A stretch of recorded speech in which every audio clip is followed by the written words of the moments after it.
So here are the three big stories that we want to pay attention to today. So the first one is an update on the assassination attempt of a former member of parliament of the Verkhovna Rada. He was suspected of high treason. His name is Tarasev. They shot him on his own property down in the bottom of Crimea in Yalta.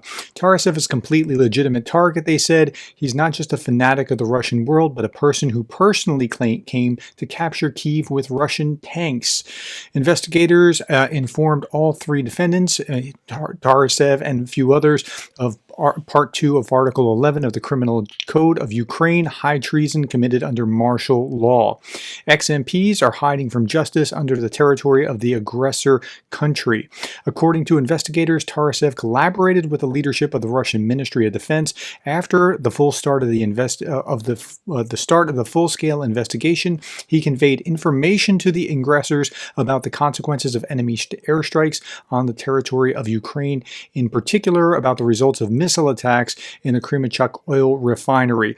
Okay, story number 2, Russian losses in the Battle of Avdiivka. It's absolutely stunning that this is still going on. This is the Ministry of Defense, the British Ministry of Defense. Heavy but inconclusive fighting has continued around Donetsk Oblast in the town of Avdiivka, where Russia initiated a major offensive effort in mid-October 2023. Russia has probably committed elements of up to 8 brigades in this sector.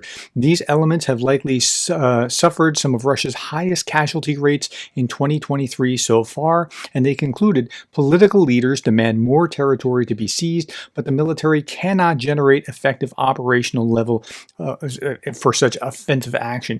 Now, I think that's exactly what's going on.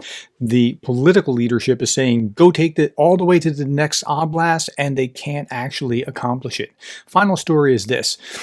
This was just a Twitter post, but it actually is absolutely brilliant. An exhaustive open source intelligence effort published in the New York Times revealed how Russian Air Force deployed in Syria in 2015 systematically targeted and destroyed 50 underground medical facilities operated not by ISIS but by anti-Assad civilian insurgents. This was a well-publicized campaign of war crimes perpetrated by Russia.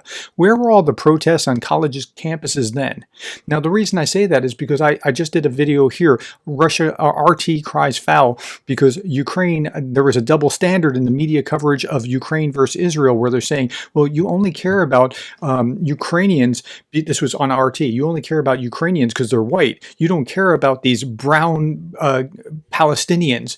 And yeah, you can say that if you were protesting and there was an outcry from you in 2015. But if there was not, it's political. All right, that's it.